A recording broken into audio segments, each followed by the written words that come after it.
It's time now to review headlines on today's newspapers with the Ombudsman of This Day and Arise Media Group and This Day Newspapers Limited Group Executive Director, Kayode Komolafe. Good morning, Mr. Komolafe. Good morning, Oji. And good morning, Steve. Good morning, sir. Great to be here. What is the theme for this morning? You knew I was going to ask you. A pleasant day. A pleasant Sunday. Okay. It went to one another. Yes, it is. Absolutely. All right, okay, we proceed with This Day on Sunday, which is quite loaded with strong stories. The lead story says, Tinubu didn't lie under oath, says Bayo Onanuga. Group gives Buhari IG 48 hours to arrest former Lagos State Governor. I believe this is about the certificate issue of Asiwaju Bola Ahmed Tinubu, the candidate of the APC, and the list that came out of INEC. Of course, we will love your analysis later as to what's playing out.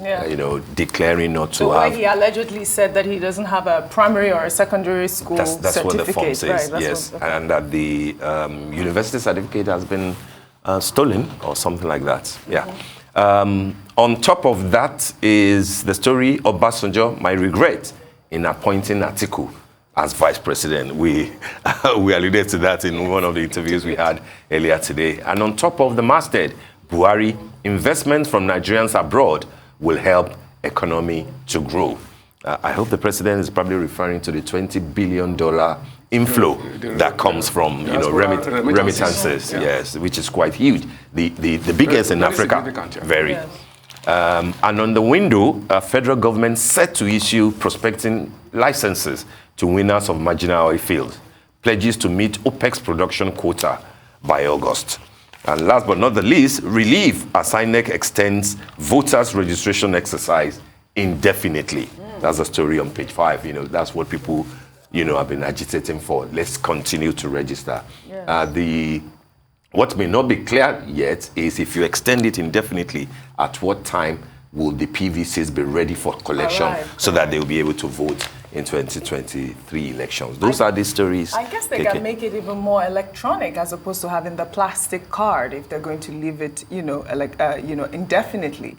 So they could, if you come in and you register, let us have the plastic first. Sure, they can. Let us have the plastic first. Not for this coming election. Without the PVC. For this election, let's have the plastic first. Yeah, because you raised a very valid question. Yeah. At what time will the plastic cards Which is arrive? the question that the youths that are agitating should ask. Right. Yes, we allow you. And the INEC man made a fundamental, very important point to say that this thing started 11 months ago. Yes. You guys didn't come out. What could be responsible? Is it the obedience? Well, there's a new candidate in It's town. positive. It's a positive. I mean, that's they didn't fine. have But that now that they have extended it, let's hope that the youth won't go back home and then wait for the last minute. That's important. Point. Yeah. Okay. All right. So let's quickly take the political stories on the front page of This Day. The other stories are also reported by other papers. So if we have time, we will take them. Okay. First, the lead story of This Day. A group has gone to. A group is asking President Buhari to order the arrest of the candidate of APC, Asiwaju Tinubu, for alleged crime. In his submission to INEC in terms of qualifications. Now, I think we should put it in a broader context. Yes. That is to say that this kind of act is like it has become customary anytime you have election, for these allegations, credentials, And I dare say that some of these things are just basically nonsensical. I say nonsensical in the sense that, let me just give two other instances before coming to Asiwaju.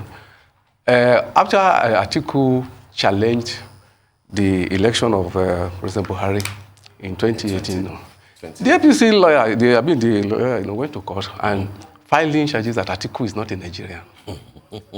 So to me, I find that very nonsensical. I remember I sent text to someone, that a man who has been our vice president, a man who rose to become the deputy comptroller of Nigerian Customs, simply because of election now, you now, questioning, because the whole thing is about qualification, that Atiku was not qualified to contest the election in the first place, because the constitution says he must be a Nigerian. Yeah. So to say that a person will be our vice president, so you now turn around and say that it's not, I say it's nonsensical. In fact, the most dramatic of all is even President Buhari himself. Yes.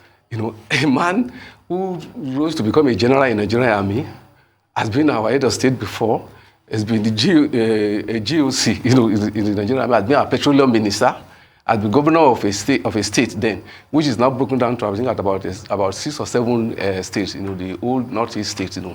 And all that within our system before he became the chairman of Petroleum Trust Fund, you know.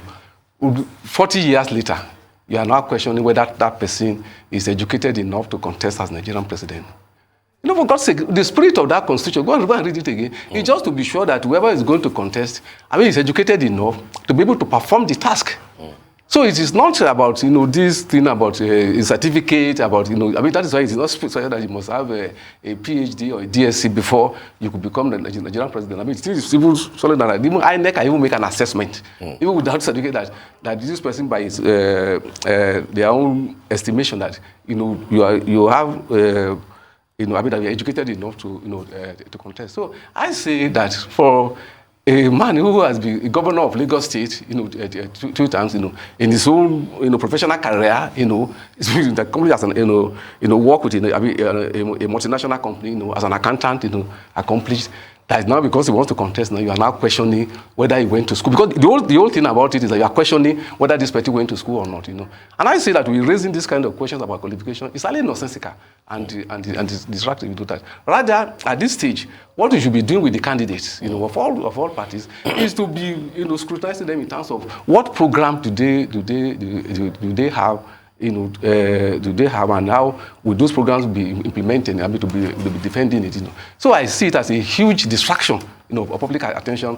You know, all this being fine, and that's why I say it is, I mean, nonsensical.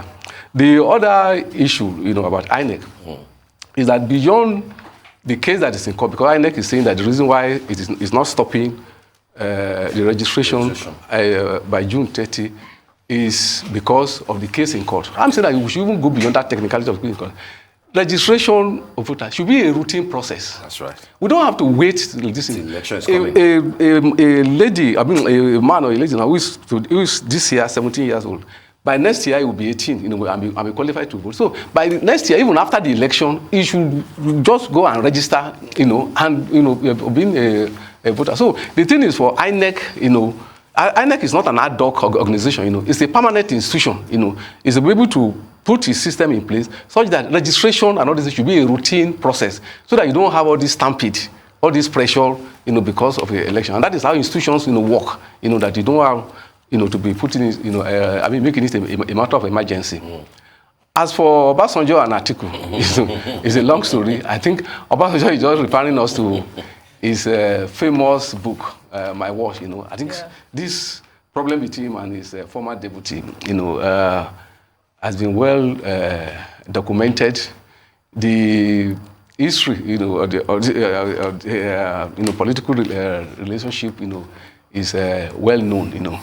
But I think it is not charitable that Obasanjo is bringing that up now at this time when Atiku needs endorsement, you know, especially you know, from his from his former boss. You know. It just shows that, you know, political quarrels, you know, die very hard.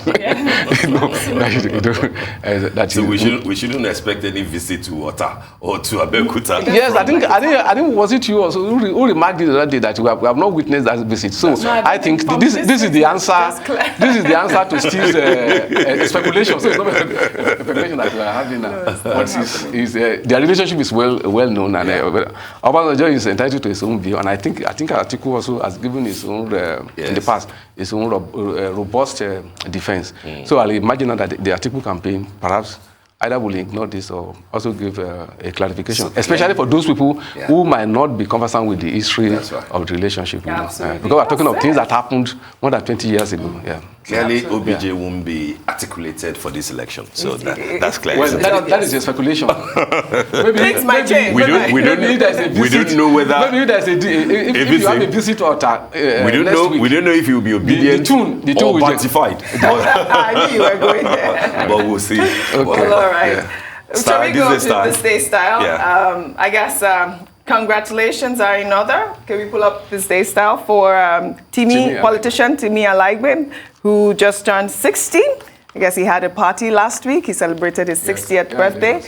He spoke with Konya. You know, Timi over the years has rapidly become a familiar face and dominant force in the Niger Delta due to his passion and dedication to ending violence in that region. He spoke about, you know, memories growing up, his NDDC days, and politics. Regarding politics, he says, as a Nigerian, he wants a credible election that does not end in judicial resolution, that he's completely detribalized, and all he wants is the best man for the job. Guess we're saying. Congratulations to him. Happy birthday. Congratulations. Again. He's a refined gentleman. Yes. Those who know him closely call him principal, you know, for reasons best known to them. But refined gentleman. I hope at some point maybe he will succeed in his aspiration to become by State. But that's a good man. Yeah. You know, brilliant gentleman. I bear witness to that. I do believe that a gentleman. Yeah. He distinguished himself as managing director of NDDC. And also, I must say, witness to the fact that he's a strong political force. That's you know, from Niger Delta. You know, and has been a force for good. Yes. Yeah. So happy birthday to him. Happy birthday to him. Timi Alaibe, principal. Okay, so we go to The Guardian quickly, KK. Two stories stand out here. The lead, the cover, subsidy fraudulent, insist economists. And the other story says, whip not for Kremadu and others. I believe that that's, you know, a feature writing opinion of some people. But these are two important issues of the day. You know, what's happening to the Kremadus who have to wait till July 7th, you know, is still presumed innocent until proven guilty. But as for subsidy, I guess this is probably coming on the heels of what the president said at the Chogom meeting in Rwanda, you know, where he's justifying subsidy. And he will end up being the president who has paid the highest amount of subsidy, you know, on the same, shall we say, product that he claimed never existed. Maybe a few words on those two. Yeah, before you go on that, I guess we can just pull up Punch. With the Punch. Yeah, the story above that masthead where it says Ekweremadu, immigration probes organ donors passport. I don't know if you saw those pictures that were circulating over the weekend. Yes. I mean, yesterday, where, you know, it appeared that donor, David Nwamini, is 22 or 21 years old. I guess the immigration is probing it now, and they're calling it may have been obtained fraudulently, because, as you know, the prosecutor is saying that, you know, the boy claims to be 15 years old. Yes, let's take the subsidy question. You know, I think, just like Steve said, you know, the subsidy question, you know, I think it's a question that has to be answered if you want to resolve the Nigeria economic problem. I think it has become a central. It has become a central question, you know, of Nigerian economy now. Yeah. So it goes beyond what the president was saying in Uganda. I think, especially his economic advisor, they will just have to treat it as a matter of emergency and see how it will be resolved with all the technicalities. Okay. The Kremadu story. Yes. I think that beyond all let us leave the court matter to lawyers and the court.